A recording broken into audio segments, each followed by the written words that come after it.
Welcome back to the adventures of Beefstick the Barbarian. Last time we reached the town of Twin Elms City, I guess. Well, not a really traditional city, but it is sizable. We made it to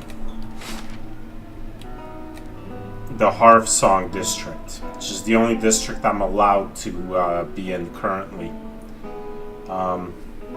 So I went up to the inn, the Celestial Sapling. It's built around a tree, basically a giant tree house. Got myself a room for the night, and that's about all I've done in this area so far. So now I'm going to. Well, I did talk to a frightened man who said, Lord Riedrich is back, which interesting. I guess he killed or at least drove off Kolsch, and he's back in his keep and he's gonna hunt me down or something. But I mean, I killed him myself, so is he an undead? Did someone inhabit his soul? Is it maybe Theos inhabiting his body? Either way, I guess I'll find out eventually. Alright, let's explore the rest of this inn.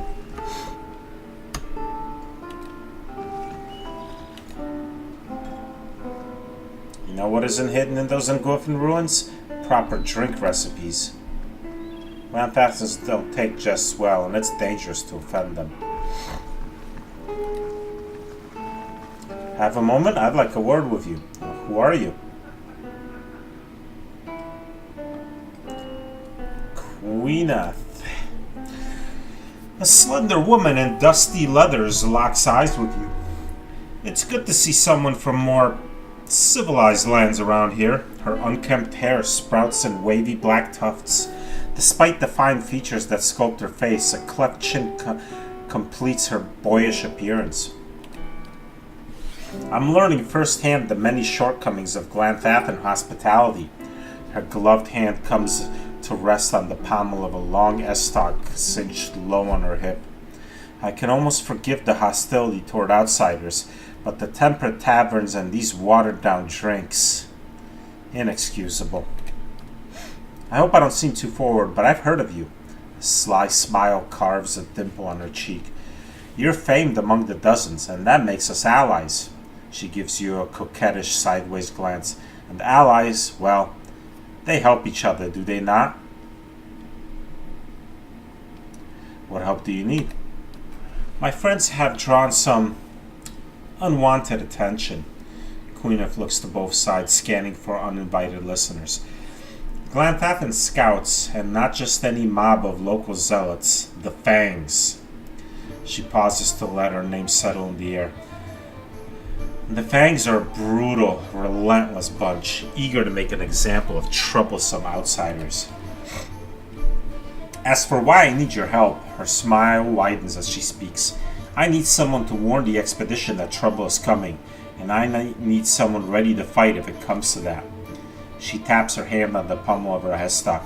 With any luck, we'll reach my friends before the Fangs do, but if not, the Fangs have a reputation to uphold, so this might require spilling blood. Why aren't you with the rest of your friends? Why not warn them yourself? Her posture stiffens at the question. It was my turn to handle Far Patrol. I spotted the Fangs on my trek back to camp. I knew that rejoining the main group would risk leading the enemy right back to the expedition. I know the woods and I know how to stay quiet, but I didn't want to stake my friends' lives on my ability to sneak past expert hunters like the Fangs. If they noticed me warning my friends, we'd have been overrun. Queenath tilts her head to the side and points to you with a grin. But if they notice me and some reinforcement, like say you, well, at least then we can scare them off or put up a good fight. What did your friends do to draw the attention of the Fangs? Just setting foot in Air Glanthath is a good way to offend the tribes. I don't know how they picked up our trail. I suspect one of our newer scouts didn't cover his tracks well enough. When I spotted the fangs, they were retracing a path to the expedition had taken days before. Tell me more about your expedition. I like to think we're on a mission of reclamation. Queen of darts a shrewd smile. It is said that our armies left behind many valuables in their hasty retreat from Glenfath at the end of the War of Black Trees. So the way I see it, we're simply gathering up what our ancestors left behind. I doubt the Glenfathans agree with me on this, she adds with a dimpled grin. My expedition set out from Defiance Bay, heading directly east to cross into Glenfathan lands. I split off once we arrived at the Baal, the natural frontier between our nations. The plan was for me to keep my eyes on the Glenfathans, while the main group scoured the target area. For days we eluded them. She walks her fingers across the back of the leather glove, leaving a trail on its dusty surface. But the fangs got wise to our presence.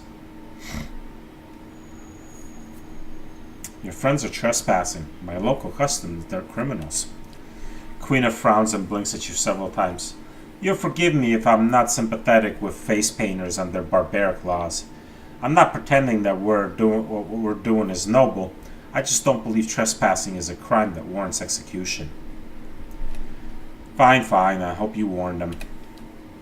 Quina smiles with an overt display of dimples. Excellent. I knew I could count on you. She leans in and whispers. Assuming the fans didn't already get them, my friends should be at or around the Pilgrim's Trail in Northfield. The plan was to camp along the trail leading to a temple of Hylia. Find my comrades, warn them the fangs are coming, and help them clear out of the forest. I'll head out first on my own to see if I can't lead the fangs astray and buy us some time. She pulls her estoc a few inches out of its scabbard and cracks a smile. If the gods smile on us, we don't have to draw steel. Should it come to that, I'm glad you're on our side.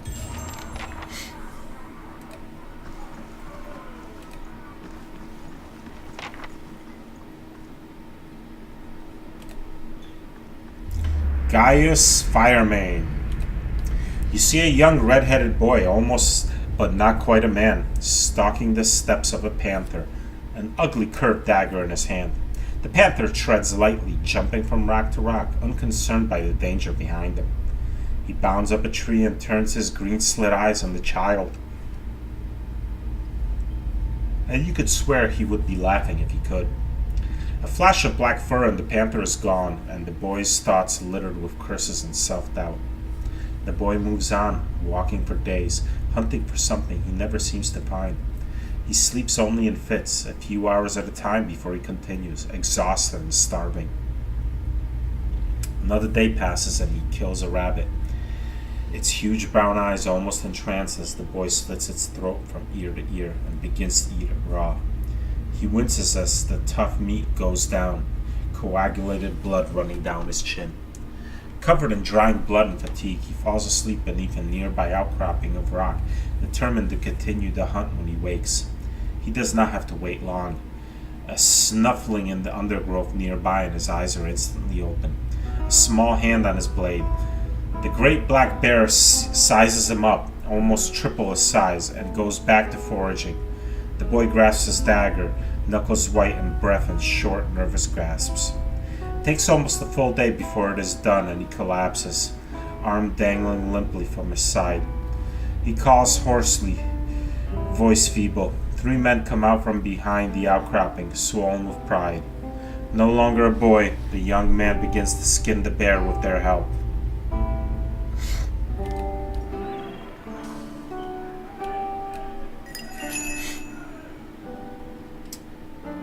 Well, I see this person has nothing to say to me. Yes.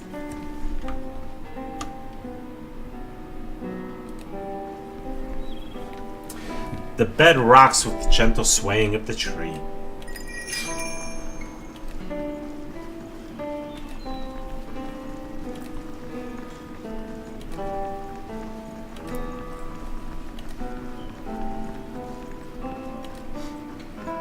Ah, the monks, good.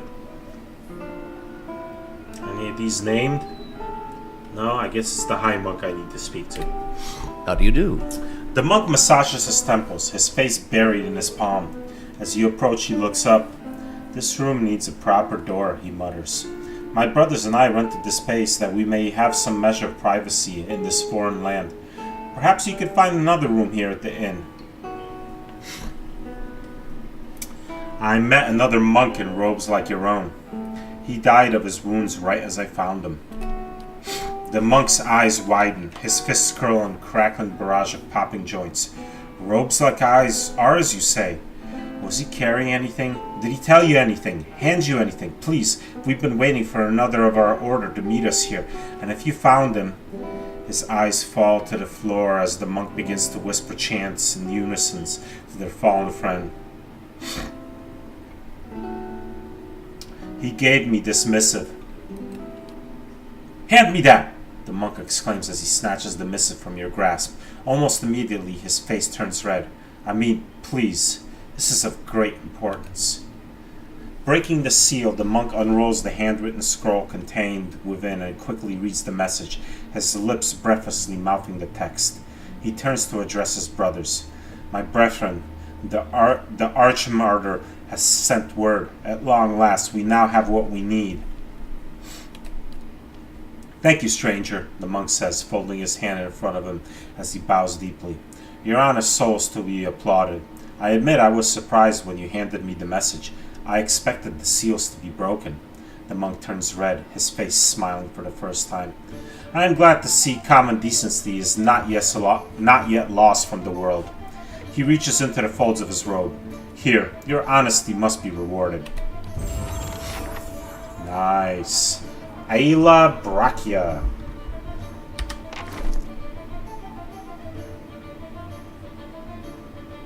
Ooh, it's a shield.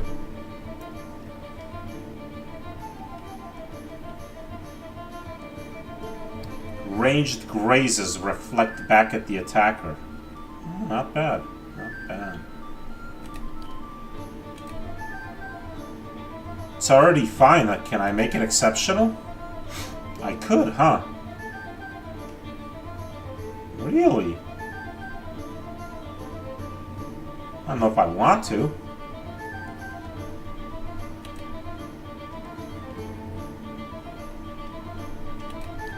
Alright. Well, I'll keep that in mind. Well, I gotta get rid of some stuff in my inventory.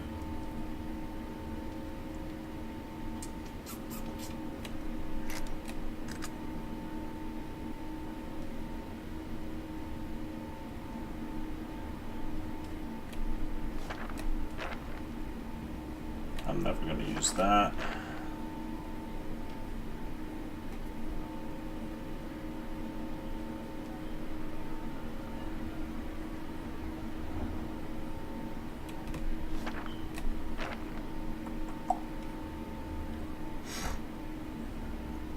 I should try using traps. I keep forgetting to.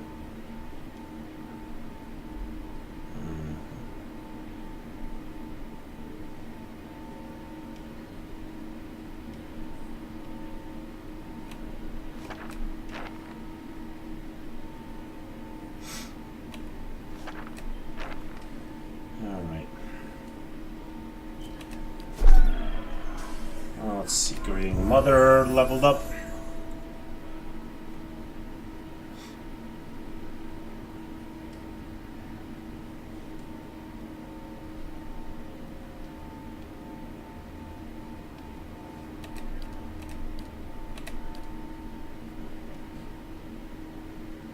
So we got detonate.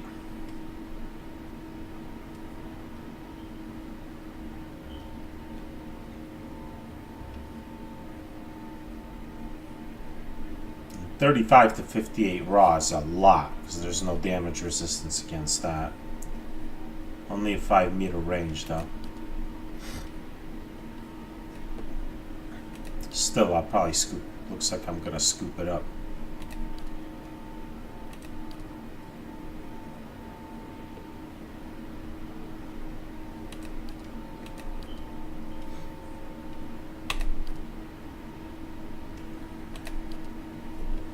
Psychic Backlash. Invokes a retaliatory strike, stunning an enemy whenever they target the cipher's will. Oh yeah, okay, I remember this.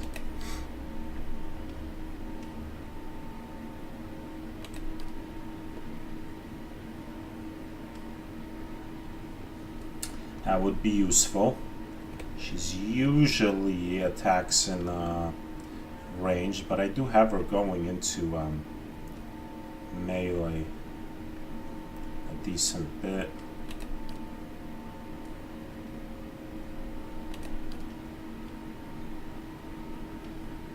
I do have her using a shield weapon, and shield style would be good.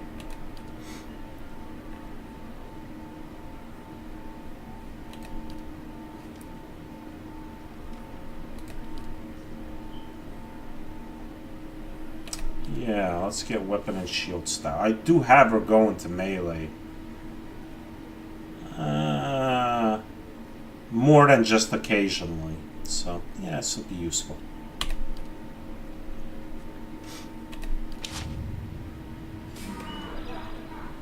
And Palgina.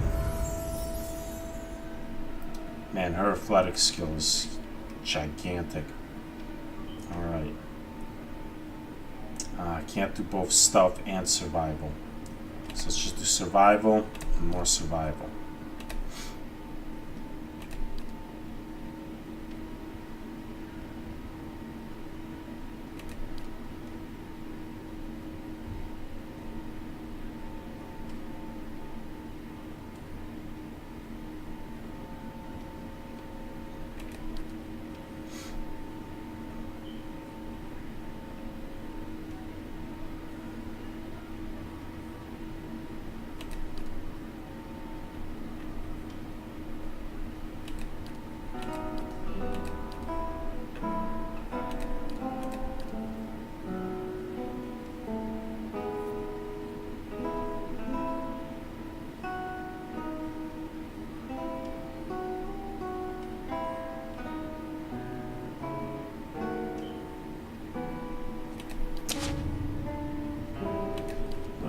Faith and conviction. Tell me.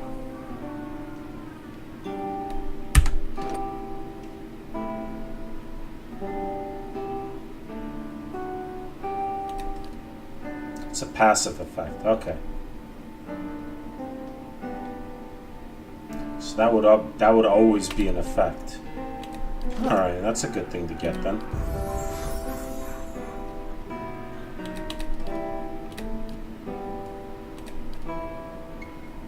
They're not huge bonuses, but always active, so can't really complain about that.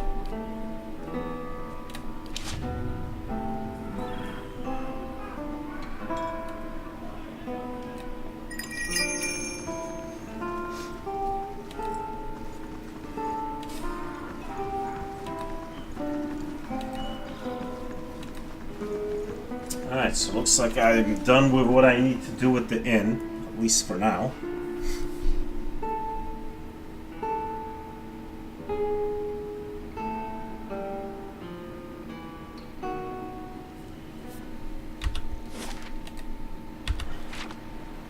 Alright, how's my, this is, attack is coming in 1 day and 19 hours. How's this work on the hedge maze coming? 1 day, 1 hour. I'll do the attack after the hedge maze is finished. I'll resolve it then. So then I'll have maximum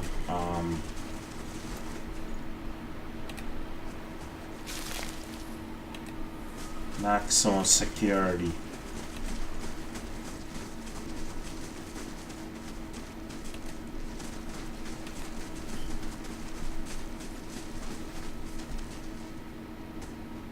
There's a home. It's locked. Looks like I don't have the key. I don't really want to be breaking into somebody's home around here with the tribes and Durwood being on edge like that. Stones have been worn smooth by centuries of wind and rain.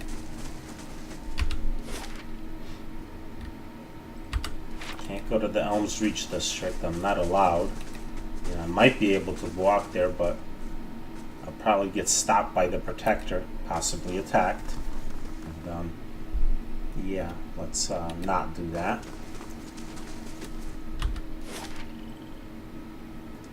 Old Song District. Hold on, before I can go up here though and pilfer these mushrooms though, right? And whatever's in that container.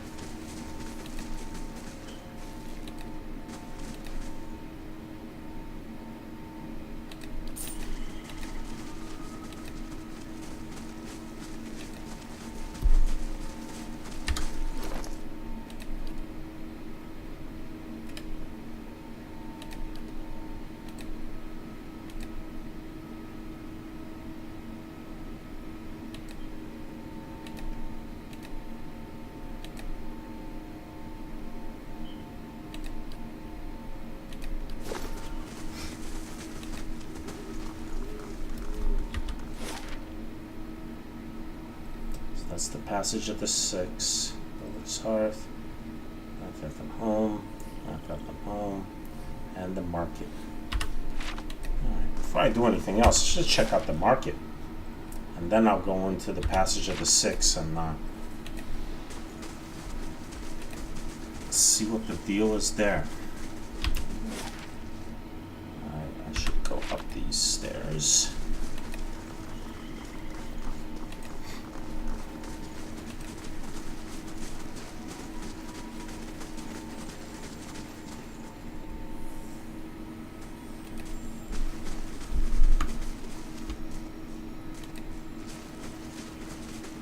Somebody's house. I can't enter that, I guess.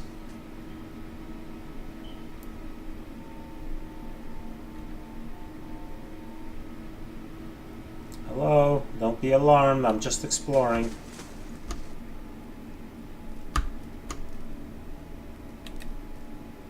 Dried herbs crunch between your fingers, giving off a sweet floral aroma. Spread across a lumpy pallet of straw, the hide blankets are surprisingly soft. If secrets whisper here, All right. I shall listen for them. As long as nobody's here, I'm gonna go ahead and help myself to some goods. So that's how I roll. Ooh, insect swarm. Yes. That spell has whooped my ass many a times. I should turn it against my enemies. If I had a druid in my party, I could cast it all the time. But I don't.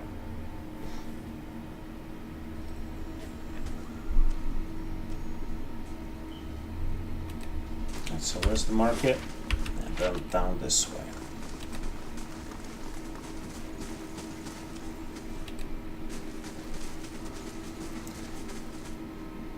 A tabby cat snaps out of its placid stupor as you approach. It opens its eyes wide, following your every step before trotting to your side to rub against your leg. Did I just get a new companion kitty? I did. Orange tabby cat. This fluffy orange tabby cat looks alertly about the room, tail twitching. It wears a small collar upon it which inscribed the name Pumpkin in careful letters.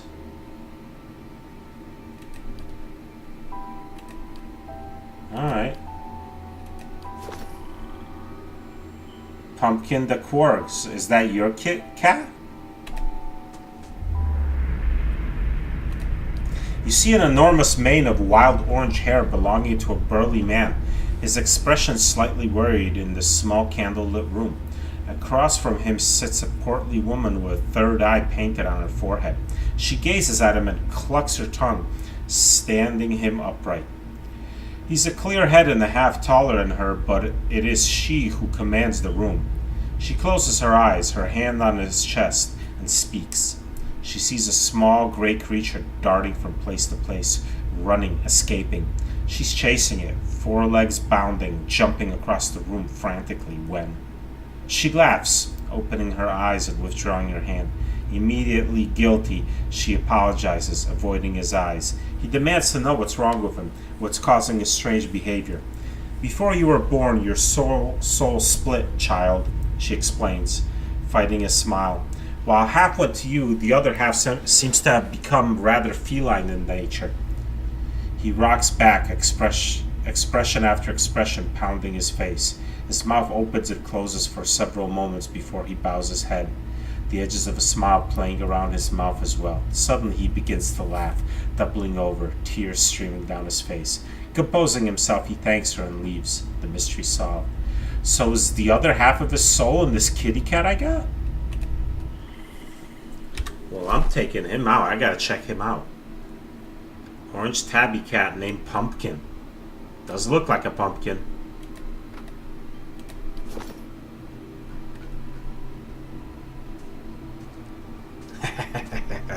Ah, so many pets. I just wish I could have them all out at the same time.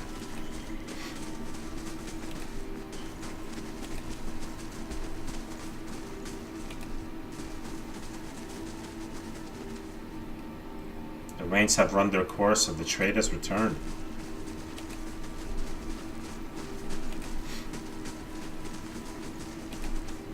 The Derwoodans can't respect our sacred places when their own cities fall beneath them.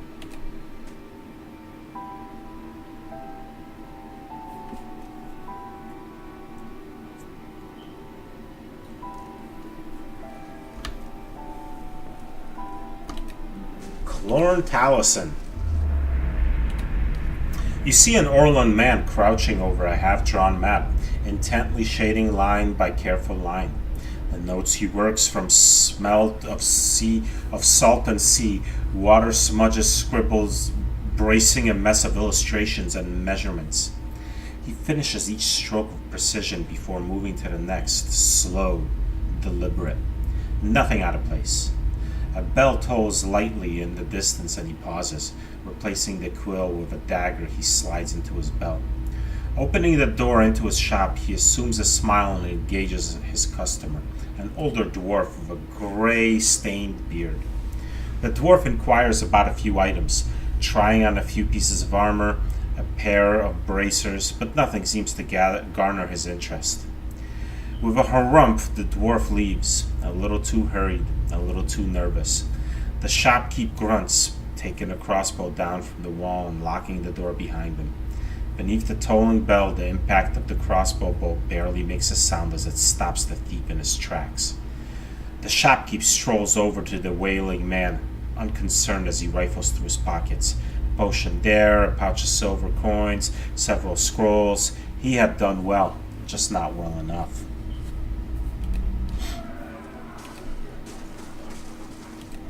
Vincenza Goldspark.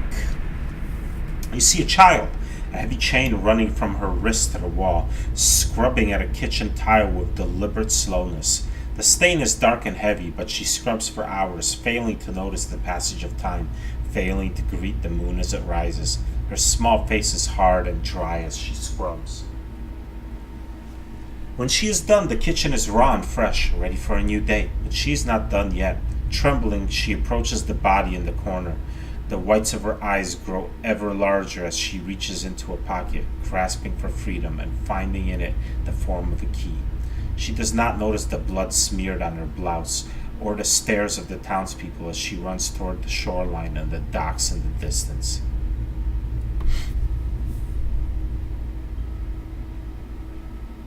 So she was a prisoner, killed her captor, scrubbed the bloods clean from the kitchen, then escaped.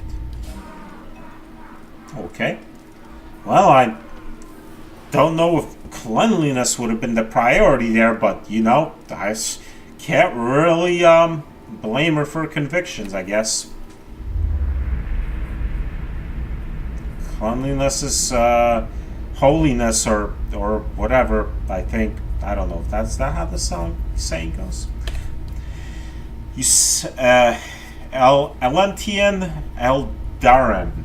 You see a band of elves tread warily through the undergrowth, hands tight on weapons, eyes locked on the forest floor.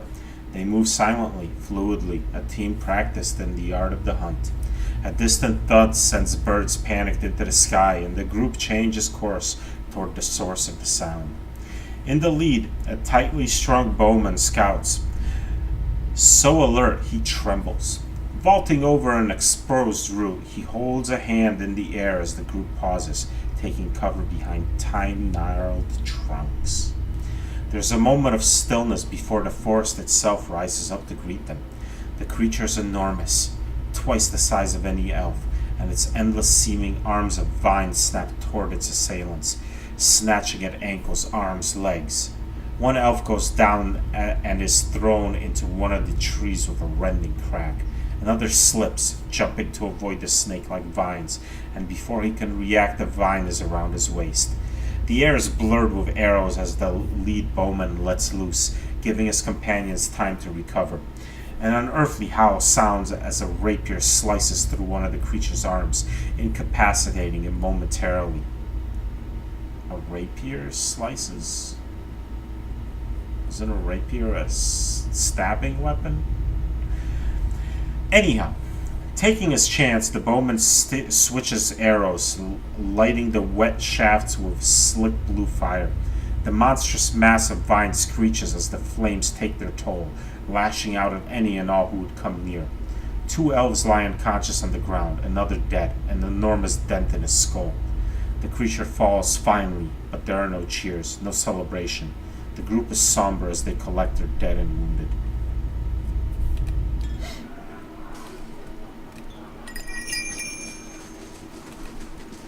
Did the builders make such grand things where you live? No, kid, we did. Hail, Estremor. Ronnet. You have the look of a hunter, Estremor. Durn's weaponry may protect the man who seeks out misfortune, but my supplies will help you to survive in the wilds. Well, let's see them. And a pistol. Dolcanale. Exceptional. Annihilation. Wow, that is a pretty badass pistol. Let's compare it to what Eder has. It's expensive though. Well.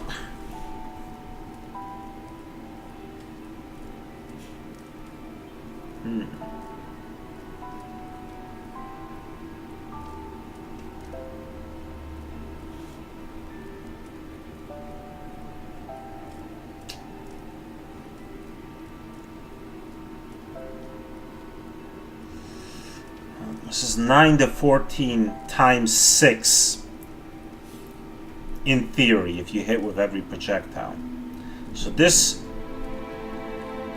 can do more damage. This is way more accurate. And that is one heck of a pistol. Alright, well, that's something to consider. It's expensive, but I'm not exactly poor. Skan Micah's Roar. It's a blunderbuss. This will be a more one-to-one comparison.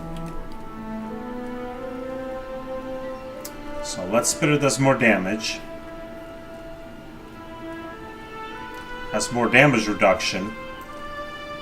This one's disorienting and is much more accurate. The accuracy is nice. What's the interrupt on a pistol? It's better than the blunderbuss, but not... Well, that's probably per projectile, though. Okay. So, badass mace.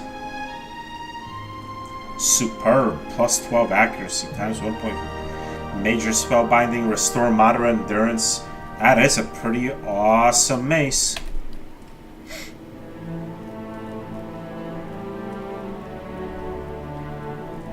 Talutane's Staff.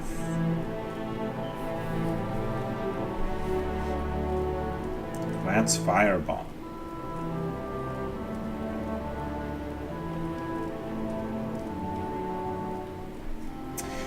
In a dark corner of Old Valia, far from the influence of civil society, stories tell of a school constructed for the training of wizards in a very small and obscure niche of magic long forgotten by the rest of the world. High Master of the school was an elven mage known as Talutane, who became aware of a growing problem. The aura caused by the school's peculiar magic was like a beacon to the unsavory creatures of the surrounding area. Marauding trolls from the nearby moors assailed its walls regularly. The High Master resolved to take action, and in his study he crafted a fearsome staff to incinerate trolls. As much as that seemed important at the time, the demanding and short-tempered Talentane soon became preoccupied with other uses he discovered for his staff, namely in the punishment of unruly students, and that would become its predominant function in the ensuing years. Erige's Radiance. +2 intellect. This cloak was a gift given in friendship to a knight. Erige by a Kokan dignitary in the early days of the Adern Empire. Impressed by the knight's noble qualities, the gift quickly became a symbolic of the new alliance between elf and folk. The cloak has changed hands since then, but it is still regarded as an honor by all who receive it. The shimmering gold fabric is embroidered with red and silver scrollwork done in fine silk. The back of the cloak displays the outlines of an open rose. It always looks clean and well mended. But I think everybody who could really benefit from intellect pretty much already has intellect bonus items. I didn't read the description of these. Dolkanale was the weapon of choice of the infamous Valian highwayman. He lurked in the foothills around Parchosi, watching for traders seeking a shortcut through the treacherous mountain passes. Known for his cunning and cruelty, he usually felled his victims with a shot to the gut, leaving them to die slowly and in excruciating pain from what he called Dolkanale, bad dessert.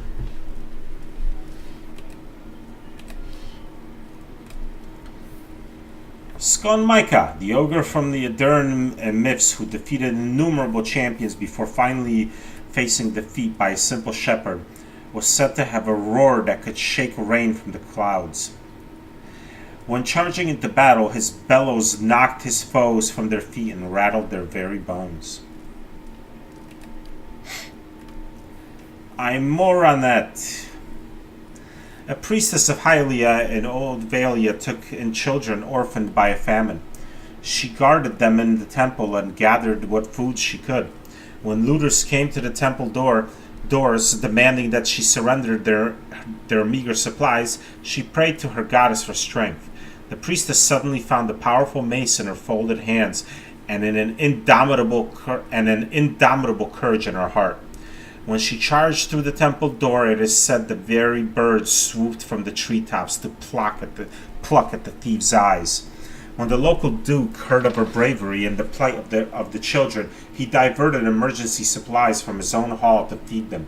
The brave priestess and her mace, Imoranet, little beloved, became symbols of Hylia's fierce protection. Alright, there's some good stuff here. I'm going to see what else is for sale. That's surely not the only shopkeeper. Anyway. Your thoughts must flow deeply indeed. Alari and Iwan.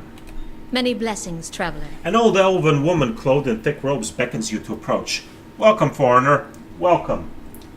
Her forearms, splotched by green and blue stains, wiggle out of her hanging sleeves like caterpillars out of ripe fruits. I've got what you seek. Always. Come see. Between bows and smiles, she points to a little girl beside the herbalist's store. We're here to help you, foreigner. Yes, we are. The Fisher Crane tribe serves your people. Unguents, potions, tinctures. She makes a strong gesture at a collection of pots, bottles, and herbs that lie behind her. If you seek it, I have it. Always. Well, let's see it. Of course, foreigner, of course. Well, she does indeed have a pretty good... Ooh, I need sapphires. Yes, I need rubies. I need emeralds. I'll take some diamonds. Maybe not all 4. Because those are useful for Atrapan. White Adra is an extraordinarily rare precious stone found in some formations of Adra. Something appears immediately adjacent to copper conductors used in Gwithna structures. It has a luminescent white color with pink and violet veins, striations running through it. I bet it's useful in some recipes. Alright, I'm definitely going to buy those. Let's sell some stuff off.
Let me hold on to one set of plate. I may want to enchant it. I haven't really found a exceptional plate armor yet.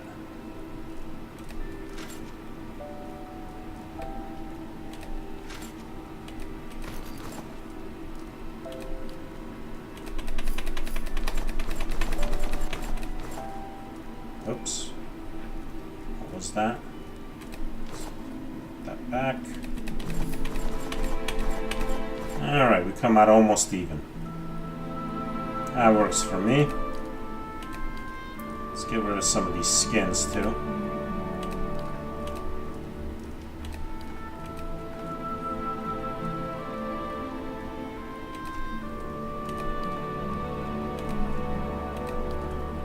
Alright, good enough.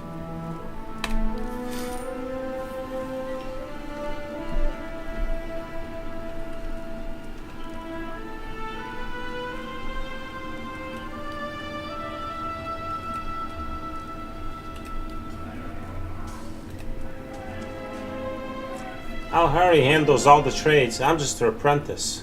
You're doing a fine job. The musk of strange roots and herbs pervades these shelves. Food? Hail, Estremor. Asdane. Some food for your travels? I hold here many delicious cheeses and fresh fruit. Tell me about your trade. My life is simple, and makes a poor tale. I tend the gardens and my herd, and my family picks this delicious fruit you see behind me. The gods have been kind.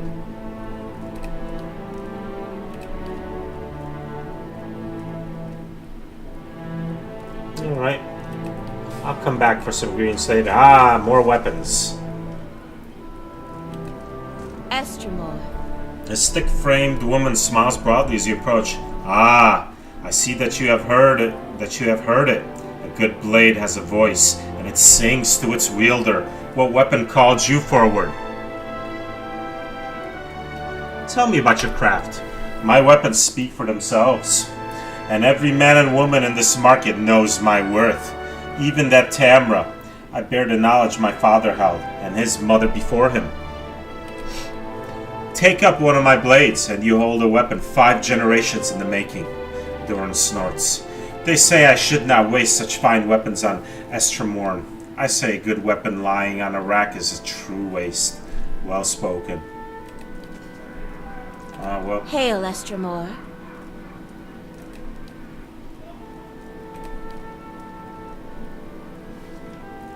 Bleska's Labor. One-handed club.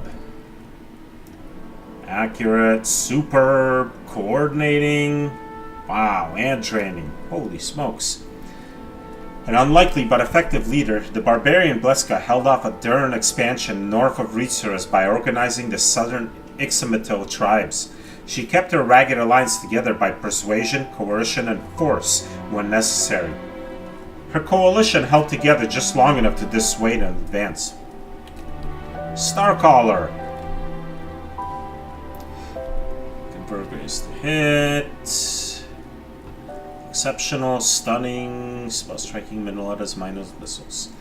Devotees of Andras along the north shore of Ixometal Plains watch the moon and stars sink into the sea every night, performing obeisance to the goddess of the tides. A traveling Aduran anthropologist made note of their rituals, filling his journal with sketches of folk swinging their arms to the firmament and description of the stars falling from the sky.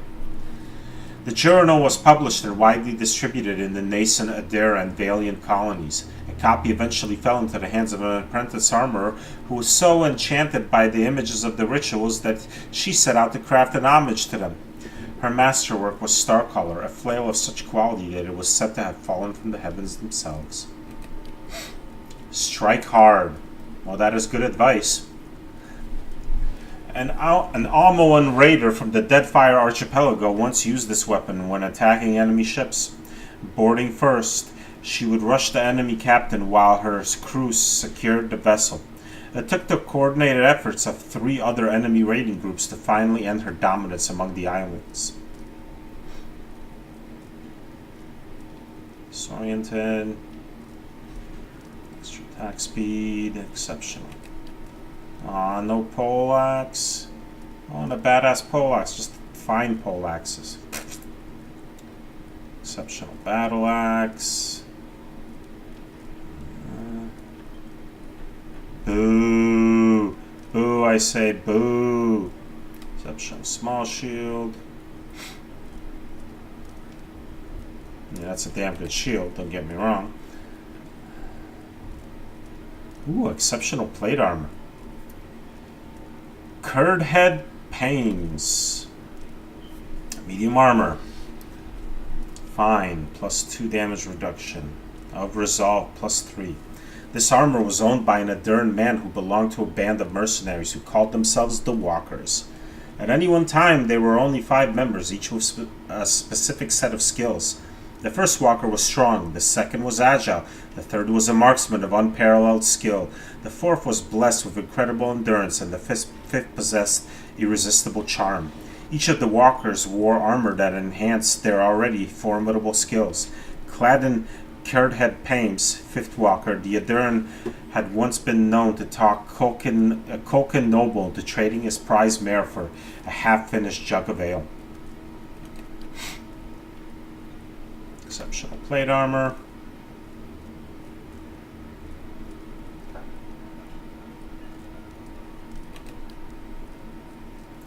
Lost Metal Mail.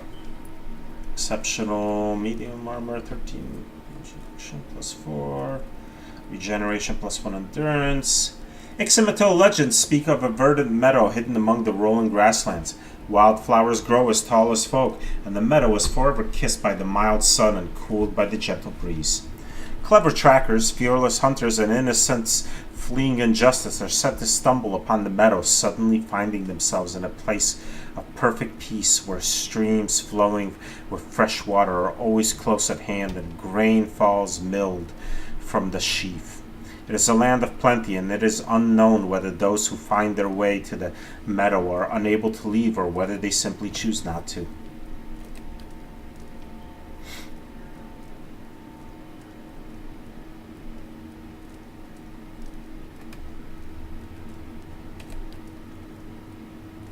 Helmet of Darksea. Perception +2. A disreputable lord in the Deadfire Archipelago, known for striking secret deals in the dead of night, hired an order of assassins to protect him during his nightly errands. He had them outfitted with magical helms that enabled them to pierce the veil of darkness. Eventually, his paranoia turned on his hired assassins, and he had them executed and their equipment destroyed. One, however, was rumored to have escaped to the Valian Republics, where she became a legend. This worn and scuffed leather helmet fits over the head and covers the upper face. Adjustable leather straps make it comfortable and practical for the user of any race and build. 2 crimson tinted lenses fit in front of the eyes.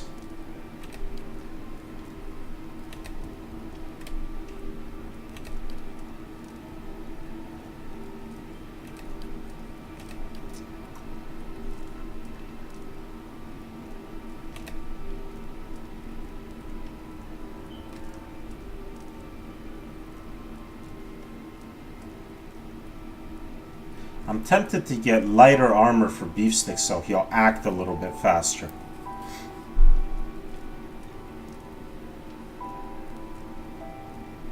This would be only minus 35. I mean, I'm not going to go male because male has almost as much recovery speed penalty as plate, so...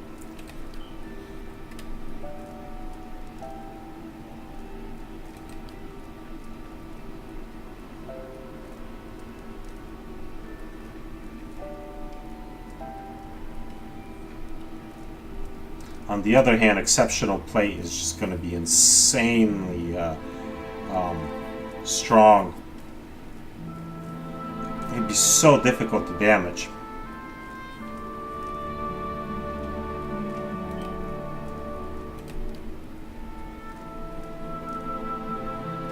So this exceptional scale compared to his plate right now, this is damage reduction 14, this would be 11. So he would lose 3 points. But he gained 15% recovery speed. The other things I could enchant myself, like Slash Proofed or of Resolve.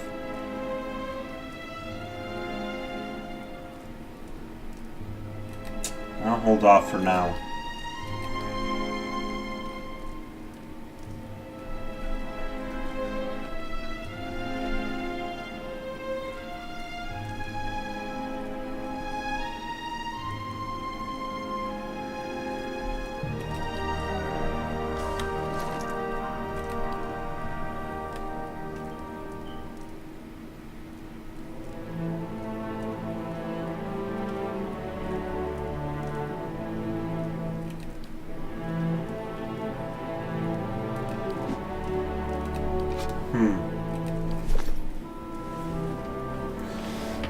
I don't know. I don't know. Hey there, Bubba. I like you here, but I'm ready to journey back to Defiance Bay.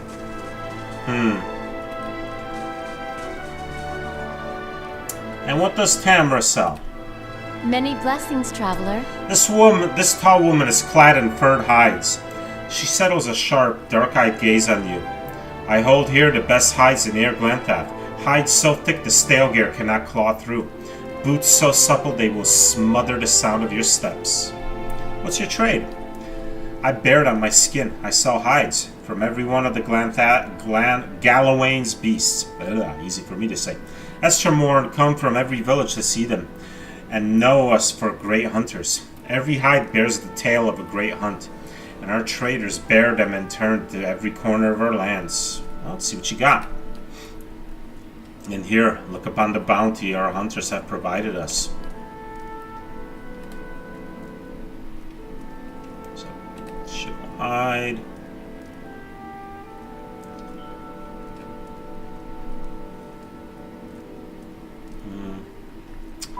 Yeah, but none of these are, there's no named armors. Oh well. I don't think I'm going to buy anything just yet, but I may have what it takes to beef up Alof's leather to where I'd like to beef it up. Yeah, I could make it exceptional, which I think I will. Superb, that's probably only going to happen on one item. I don't know how much. Probably not going to be fighting too many Ager Dragons.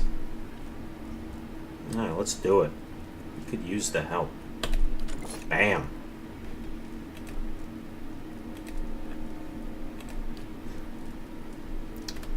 Now his armor is much better. Damage reduction 10. Cool. I don't suppose I can stack exceptional on top of fine. I don't think I can. Would it... I mean, it's not telling me I can't. Would it replace fine, or do they stack? Hold on. I don't want to waste the sapphire. There's only one way to find out. Is to give it a shot.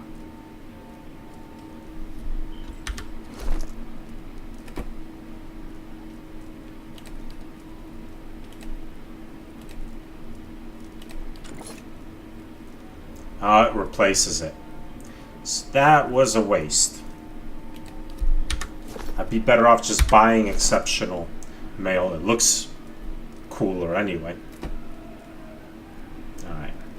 But I have it saved before that, so no harm, no foul. And that's as good a place to leave off as any. And next time, I don't know, I haven't decided. I'm not going to buy, I don't think, anything here just yet.